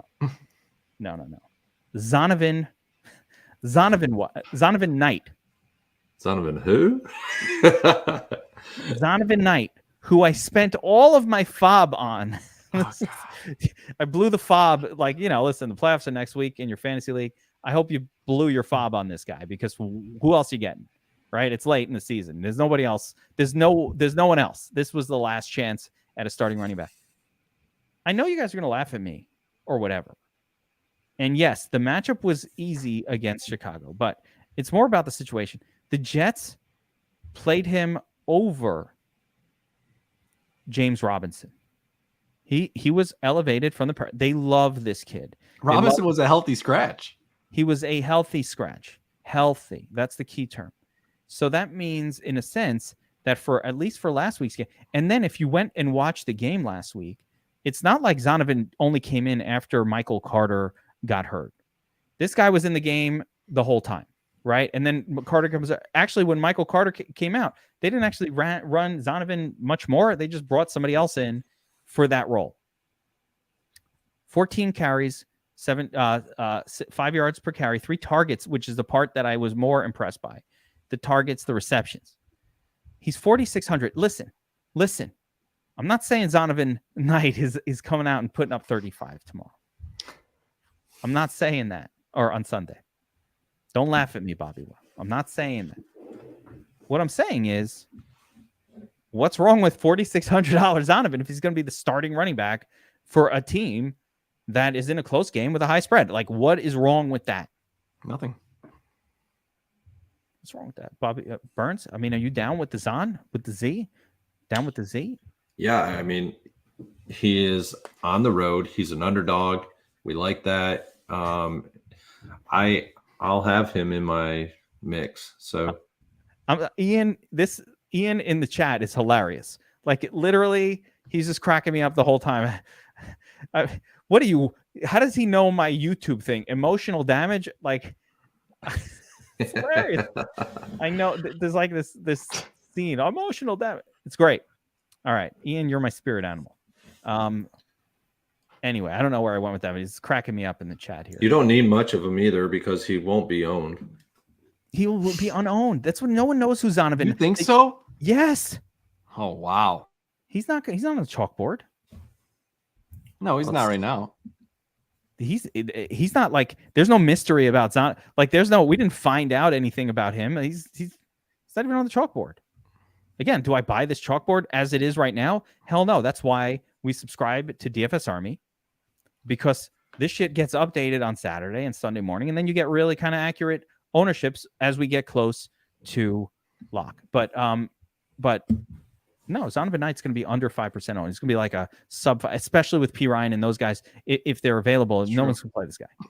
No one's playing him. And by the way, I think the way that people are going to approach this week is cheap wide receivers, expensive running backs. So I think that's how cheap quarterback, cheap wide receiver, expensive running. I think that's how the slate is kind of coming together, which means we're going to do the opposite. Yeah, I want to do the opposite. I'm going to play cheaper running backs, pay up at wide receiver. He heard some talk on fantasy talk. We'll see. I don't know. We'll see. I don't think so. I do not think he'll be high owned at all. Let's go through the wide receiver position. Let's try to briefly run through this, guys. One more guy keep an eye on in that range. Last thing is Kyron Williams. Back that I missed. Okay, yeah. Kyron Williams. Keep an eye on him. I was on him last week. Did not do very well, but his snap percentage rose like we thought. We ended up with like 70 or 80% of the snaps. He is a pass catching back. That's why they brought him to LA. That's what he's done his whole career in college. That's all. Just no quarterback to get him the ball. That's my problem. Well, now it's Wolford, so it's a competent quarterback. Is it? Not great. Competent. He's no Mike White. He's no Mike White. He's not even in the he's not even in the discussion with Mike White. He's a round eye roast. You love Mike White so much. I'm like I'm starting to fall in love with him. Just Mike because White I'm witnessing your love. Ooh. And Wolford is a round eye roast, a little London broil. Yep. Got to slice it thin because you can't chew through it. Too chewy. Mike White's the Portillo's Italian beef. Ooh. Wolford is the Jersey Mike's. Yes, there we go. Let's see that. Man, I don't even know what's the name of the place that you get the Italian beef from. Portillo's. Oh, if I ever go to Chicago, I'm not saying I ever will. If I'm having Portillo's, I'm going to the classic, iconic Pizzeria Uno when I get there. Oh. And when you come to New York City, I'll take you to the famous Sabaros, the Jersey Mike's and 30 Sabaros right across the street from Madison Square Garden. All right. Let's talk some wide receivers. Let's talk some authentic New York style, authentic Chicago pizza. Yeah, you know what? I feel bad. By the way, this is our fault.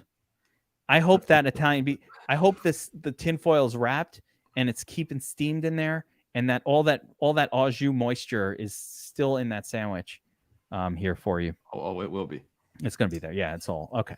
So, all right, wide receiver position, guys. Let's just get through this. Let's hammer through some of these at the top. We already talked about a lot of these names, so I don't want to spend too much time, but look at the screen. We're the top 10, 15 guys here. You can see them, Jefferson, Hill, Adams. I love Adams, right? Jamar Chase. Give me a couple of your favorites, BobbyWow, without going through the whole thing. Burns, you go first. Burns, yeah, go ahead. I think D. Adams could come back from last week's dud performance and have a pretty decent game around this turnaround. So I like D. Adams this time at the high end of the range. As we move down into the 7K range, I'm all about Amon-Ra this week. I think he's your stud. at the 7K range. I even like him more than like, your T Higginses and even your Jamar Chase at 7.9. I think Amon-Ra is the man this week. Yeah, let me slow you down there. Is Amon-Ra the top play at wide receiver across the board based on the price, the situation, the likely target share, and all of that? Like, is he the top guy? For me, he is. Yeah. Yeah. BobbyWow. Yeah, he's close. I mean, it's tough to argue against it. He's the sole focus of that offense. So I love Amon-Ra. Yeah, I agree. Okay, continue, Burns. At the 6K range, you got a nice little plethora of some pretty good wide receivers to choose from. You got Christian Kirk at 6.3K, $100 less than him. You got Devonta Smith at 6.2K. If you want a piece of that Chargers Vegas game at 6K, you got Keenan Allen. He gets a lot of targets, but like we talked earlier in the show, his performances haven't been there yet, but it wouldn't take much for him to pop off. And then at your 5K range, you got Garrett Wilson again this week at 5.3K. You got Christian Watson at 5.2. You got Tyler Boyd at 5.3. Lazard. I'm not sold on Lazard. And watch out for some sneakiness here in the 5K range with your Pickens and your Deontay Johnsons. They are sneaky this week. I know the DS is going to update. I think you could get Deontay here at sub 5% ownership against an Atlanta team. Their defense, their secondary defense isn't very good. Subsequently, in that same game, Pittsburgh's secondary is awful. So there could be some one-offs in that game that you could go with.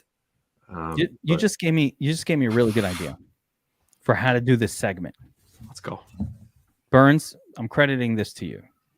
I'm going to call it a stud, mid, and dud. And then let's just pick them, right? Burns, you already kind of did that, right? We went stud, mid, dud. So I like it. Hey, guys who are watching, I want to hear from you guys. Stud, 7K and up, mid, 7 to 5,500, dud, under or 7, it's kind of 69 to 5 or that zone, and then one like 55 and below. We'll call it stud, mid, dud. Give me your 3 top choices, BobbyWow. Oh my gosh. I think AJ Brown is my top choice. Ooh, okay. All right. I cannot believe AJ Brown is going to come in at 5% ownership. Or less. And I think he will. Or less. Yeah.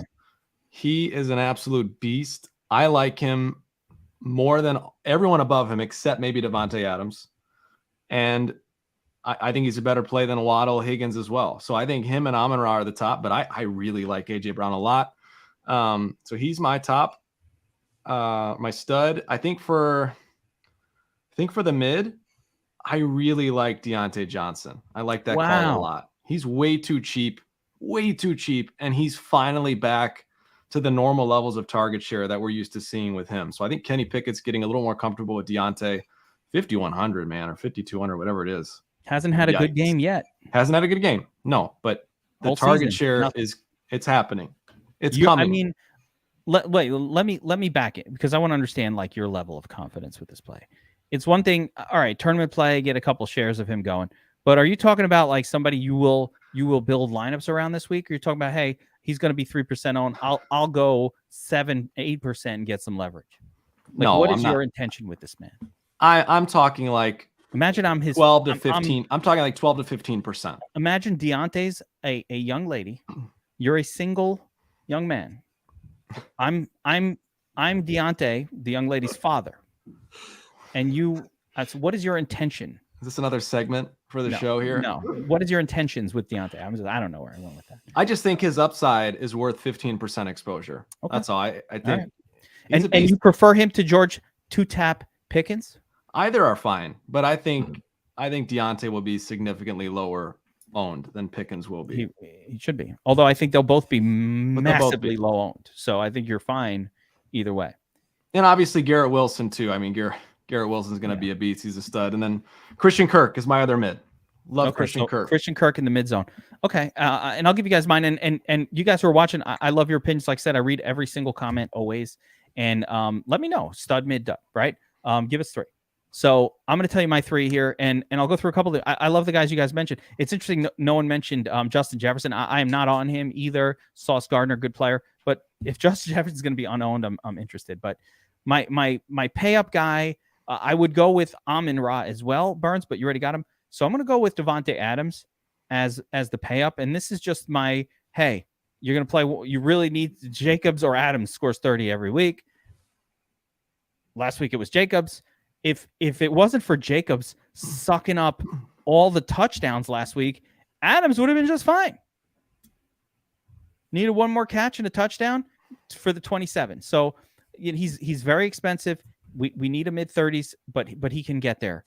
So 92 to 36, he can get there. He can get you 4x his salary. So I like that. Of course, Amon-Ra as well. I love your pick, BobbyWow of AJ Brown as well. I'm not knocking that one. I love him with Hurts more in a stack though than as a guy I'm probably gonna just play in a lot of lineups. But again on the Gargano show, I have to mention my boy said play the overs on AJ Brown. This is his week to break out, and he's usually right. So that was a really good situation there. In the dud zone, my absolute favorite here is Christian Watson. I like Christian Watson. I like him every week. He scores a touchdown most weeks. I agree with you guys on Wilson as well. I totally am down with Wilson, but Christian Watson for me is that guy that I'm just going to feel confident in. I'm going to go like wide receiver core levels, 25% exposure. Same with Garrett Wilson. Obsessed with him. 25 to 30% exposure guy for me. It's a power couple. Him and Mike White. Listen, we're not here to screw around. Jets, and I think that's the zone that I want to hang out in. I don't know that I'm going to have anybody in this 6 to 7K range. I'm just not into these guys, so like I will not have almost anybody here. Kirk is okay. Smith, DJ Chark, I think you mentioned. I don't mind some of him. Yeah, DJ Chark is in the dud zone. So yeah, my pay down option. My cheapie is Sky Moore. And that's my dud, right? Sky Moore, 3,100 opens up whatever you want to do. 6 targets last week, 5 or 6 targets the week before. This is all I need. You give me 6 targets in a Mahomes offense for 3,000. You know who else gets 6 targets most weeks? Valdez-Scantling, Juju Smith-Schuster. It's the same shit, but I get one for 3,100 instead of 6K. It's basically not much of a difference. Call. Yeah, give me Sky Moore 3K. I don't normally like a lot of 3K players, and BobbyWow, you nailed a great one too. You said DJ Chark. Yeah, I'm good with DJ Chark at 3,800 as well. Will be put on my sheet after the show. He's making the sheet, so I'm down with that as well. And I mean, the wide receiver position, I think some of these plays are so fucking good that I don't need to get too creative. I'll play some Wilson. Yeah, I'll play some Christian Watson. I expect him to do fine at 5K. And I'll play some Amon-Ra. I expect him to do great at his price. And then at that point, it's all right, I kind of got to figure it out. I'm telling you, I'm just going to be auto-clicking. Those are going to be cores for me. I know when I'm handcrafting, those are the buttons I want to be pushing over and over and over again. I'm like, I forgot to play Amon-Ra. I forgot to play Devontae.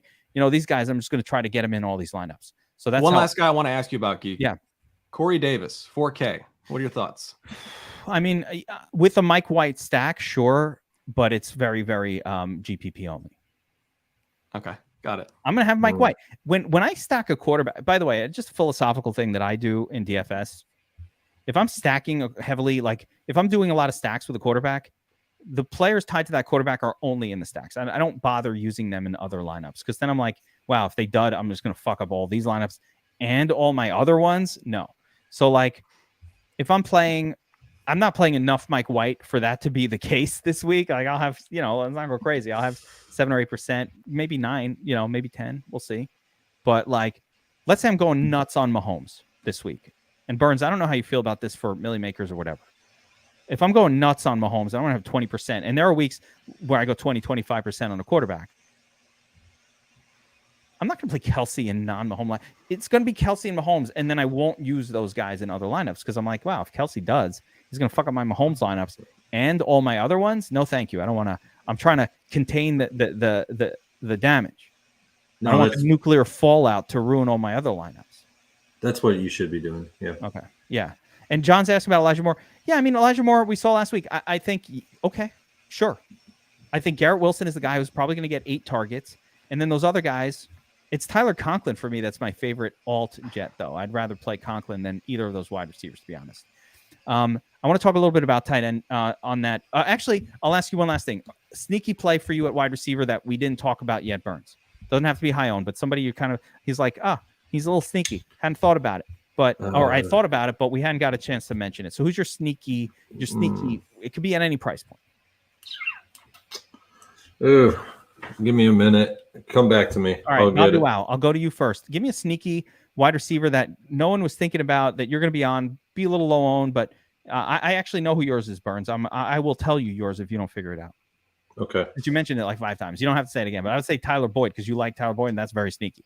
So I don't think I thought he was going to say Matt Collins. He called that earlier. Oh yeah, and Matt Collins is another one. Yeah, like that kind of thing. So, but I don't want to ruin yours. So now I took another one away from you, Burns. So now I'm thinking of something else. I'll name one that's different than what I've said in this. Okay. After Bobby. Oh, okay. I think the guy I like going to, and Geek's going to hate it, is Alan Lazard. I think Lazard is too cheap. He's another guy that kills the Bears. He got 4 touchdowns in his last 5 games against the Bears. I don't know why I know that, but he and Aaron Jones terrorized me and Bears fans. So I'm just giving in, waving the white flag. I like Lazard. Okay, I don't have a problem with that. I think it's actually a really good call, and I love that you guys who are watching. Same deal, guys. Who's your sneaky wide receiver? Who's your guy that no one's playing him? Like, I love what I'm seeing here. Metcalf. We got a Nico Collins mention, who is very interesting with no Brandon Cooks. So there's a couple of interesting spots here. Burns, what do you think? I would say this guy right now is currently lower owned than I think I've seen him in a long time. He's at 6.6K on DraftKings. It's Deebo Samuel. I think he could actually have a very good game in this matchup against the Miami Dolphins. So Deebo would be my super, super sneaky play that on DraftKings. I think he's going to be higher owned on FanDuel, though. That's his bike punk. I love it. Deebo. No one's going to play Deebo. Q tag, all of that. I love it. I think that's a really interesting one that no one will play. Totally agree with you in that regard. So, all right. Let's talk a little bit of tight end, guys. Let's talk a little bit of tight end. Tight end position, another area where we're now back to having both Kelsey. All the good tight ends are on the slate, all of them. So the last few weeks, it was like Andrews or Kelsey, but not Andrews, or no studs. Now you have to make some choices. And this is another area where I have a feeling that it's going to be dangerous this week. So starting at the top, guys, and let's just go around here.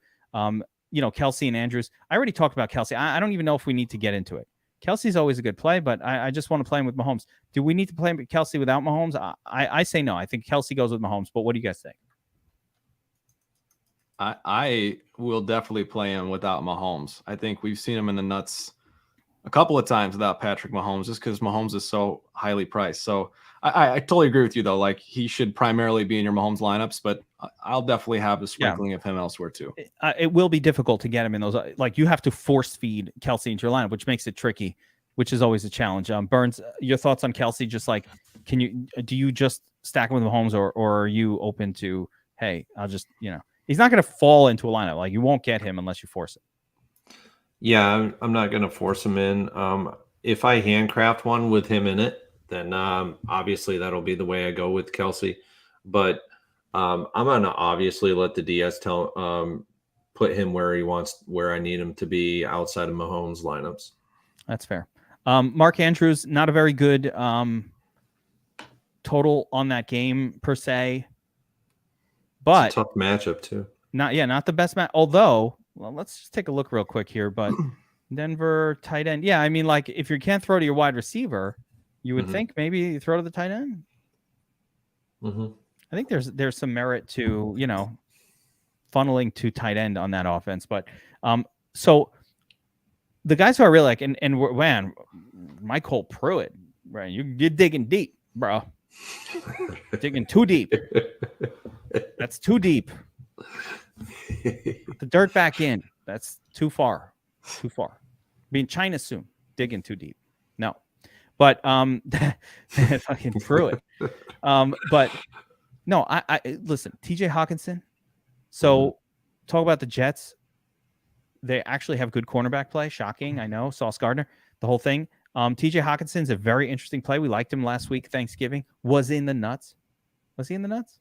I think he was in the nuts for Thanksgiving slate. He was. Yep. Yeah. We talked about him. We liked him. So I like Hawkinson here.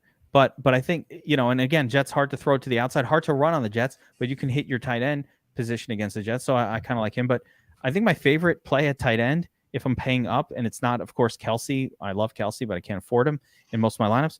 My favorite is George Kittle. That Miami offense, man, they funnel to tight ends. And we saw it before, but I want to bring up the matchup again. This is as good as it gets. Arizona allowing 6 points above median expectation. The second worst team in the league against tight ends is Miami, giving up 4.77 points per game above mean expectation to the position. Yeah, he is an exceptionally good play this week. And just by going by the chart in itself showcases that. But his rapport with Garoppolo is starting to increase. So I think Kittle. I love Kittle this week. Who's playing Arizona? Oh, no, they're on bye. They're on a bye with Carolina. I'm like, wait, what tight end is playing now? No, but what did Kittle do against Arizona 2 weeks ago? He popped off. Remember? Yes, that's what I'm saying. Like when the matchup favors it, when they Yep. throw to Kittle, he's going to smash. And you have a Miami team again that's pretty good. I mean, above average, not good, but above average against the run. Why not? So what other teams are we looking to target with opposing tight ends? So I'm just kind of going through Atlanta. Let's see here. Atlanta. Yeah. Freiermuth with Pittsburgh against Atlanta. Patty Freiermuth. You know Can I what? tell you my favorite tight end play on the slate? Yeah. Tyler Higbee. I know. I get it. Look at his price tag. He's in Foster Moreau zone, Geek. He's $3,700. Wolford. The matchup is juicy. And here's the thing. He sucked last week with Perkins, and he sucked the week before with Perkins.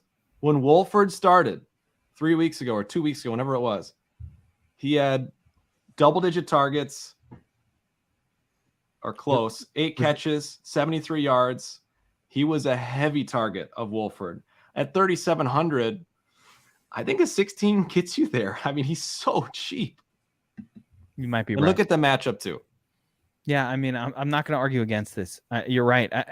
The backup quarterbacks, they love to throw to the tight end. They don't have any wide receivers on the Rams. Everybody's hurt. Robinson gone for the season. Everybody's hurt. So if you're going to throw to someone, you might as well throw to Higbee. I'm okay with it. I don't know that the upside is huge. Wolford, a very bad quarterback. But, yeah, I mean, I'm okay with it. You convinced me, BobbyWow. You convinced me on this one. Seattle's like one of the worst 5 teams against tight ends as well. So yes, they are. So that was the thing. Lots like Seattle is that team you want. I was like, who the hell is Seattle playing? Seattle's that team you want tight ends against. So, yeah, I didn't write him up. I didn't write up Higbee only because I wasn't sure if Wolford or Perkins was starting. So, are we sure that Wolford is starting? 100% sure. There it is. Burns, who's on the who's in the lab at tight end? You have to start targeting Minnesota with tight ends. If you haven't been targeting Minnesota with tight ends, you need to start immediately. Well, somebody asked in the chat, I think it was last week or the week before, how I was on Hunter Henry on the Thanksgiving slate. The reason why was he was playing Minnesota, and Minnesota is so bad against tight ends. You have to start doing this, people. Tyler Conklin is a good play because he's playing Minnesota, and Minnesota is so bad against tight ends. Multiple Millie Maker winning lineups have had tight ends against Minnesota. So if you just want to target that, perfect. Outside of that, it's Kittle. Like I said, I like Freiermuth in this matchup against Atlanta. And then a couple others. Now that Njoku's out, it voids Cleveland. The reason why I was thinking Cleveland in this one is because DeShaun Watson's coming back. It's his first game back in a couple of years. He might do some checkdowns. He might do some short passes over the middle to Njoku or catch him on the seam route. So that was kind of my thought process with that one, and especially because Houston is so bad against the tight ends as well. Houston's bad against everything. They are, and but the one that I really am getting more and more onto is Mark Andrews this week. He was so close. The Lamar Jackson call last week was very, very close to actually blowing up. There's videos on Reddit where he was in the red zone 3 times. He threw to Mark Andrews twice in the end zone. Mark Andrews literally dropped the ball twice. For 2 touchdowns, and the other one was DuVernay or Demarcus Robinson. Those 3 touchdowns are caught. You're looking at Lamar Jackson hitting 40 plus DraftKings points. You're looking at Mark Andrews. He catches both of those. He's at 30 to 35. You're looking at a completely different slate. So the call on Lamar Jackson, you guys can rip me all you want, but it was the right call. It was the right call. No one's ripping that call. I had a ton of them. Yeah, I played him too. Listen, the true call of the week was Mike White. All else was irrelevant. And if Mike White got 3 points, we've been like, yeah. All else was irrelevant last week. Listen, here's what we know about Mark Andrews. Mark Andrews is a fucking stud and was easily and in the conversation for TE1, TE2 in the offseason. He has not had that year. He got hurt a little bit. Lamar Jackson kind of having a bit of a down year also, but all it takes is 1 week, a 3-week run of big Mark Andrews games. It's all variance, exactly like you just described. Like he catches that pass, he catches 2 of those. All of a sudden, a 12 goes to a 29, and you're like, "Oh, Mark Jackson, Mark Andrews is a stud," and the whole thing and everything. The whole perception changes. So that's football. Variance. 1 dropped, 1 ball hits you in the hand, you drop it, you catch it. It's like little teeny variances that make all the difference in the world. So I'm not going to fault anybody for playing Mark Andrews this week. He's a fucking stud, and he will be unowned in what looks like a disgusting matchup. But so what? He's going to be unowned, and he's a stud player that has 30-point upside at the position. It's that simple. I love him way more on FanDuel than DraftKings because FanDuel, those touchdowns that Mark Andrews tends to score, when he does it in bunches. He can score 2 in this game. Exactly like what you just said. He'll score 2. All right.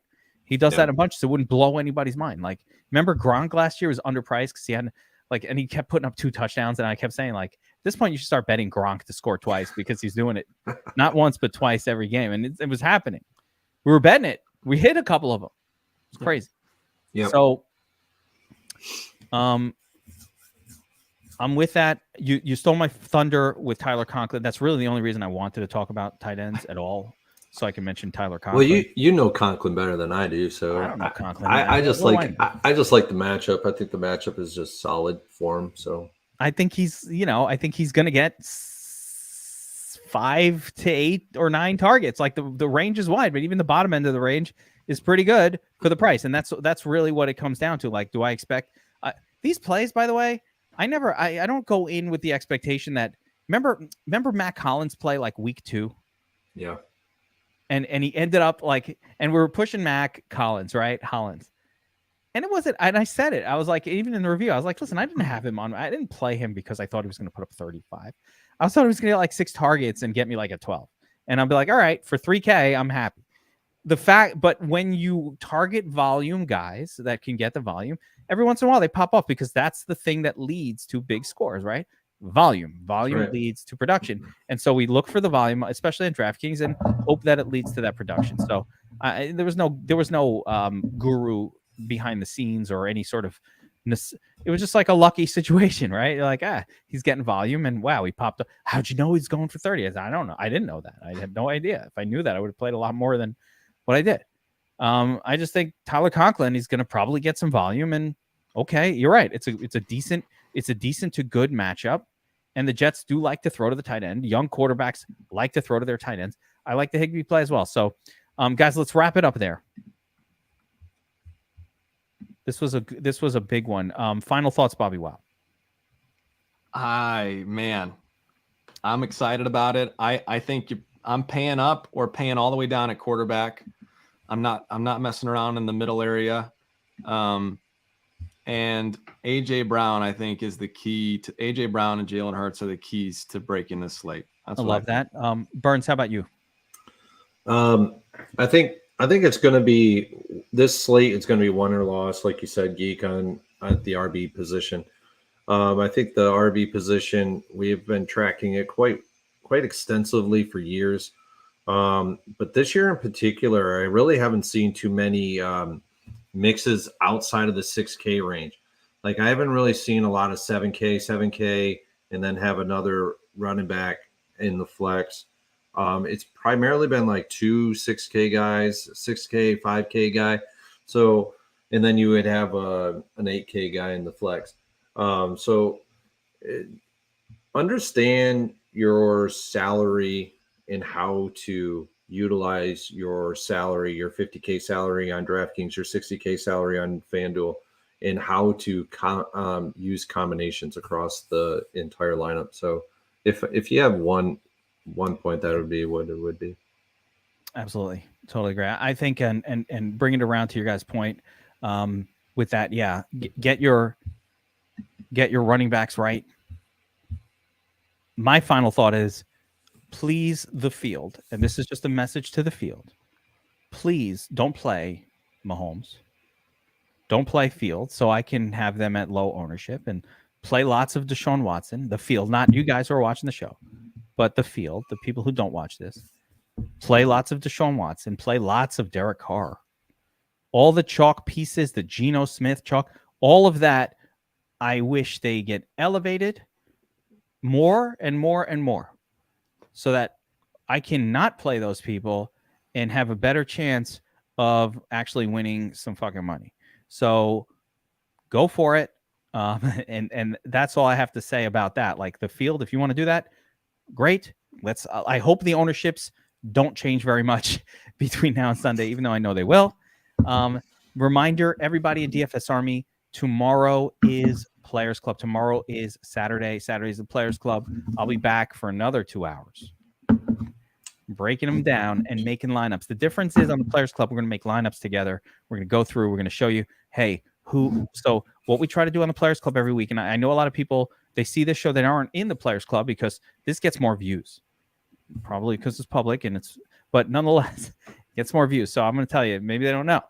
Jeez, so what not we do, because of us, huh? Yeah, no, I mean, it gets more views.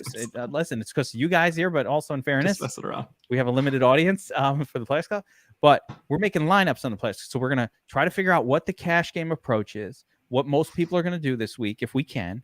And then we're going to try to figure out how to be a little bit different. I'm also going to address the big King of the Beach contest and what I might do on a week like this to attack the King of the Beach. As a matter of fact, I'm thinking about throwing a lineup into a similarly sized contest.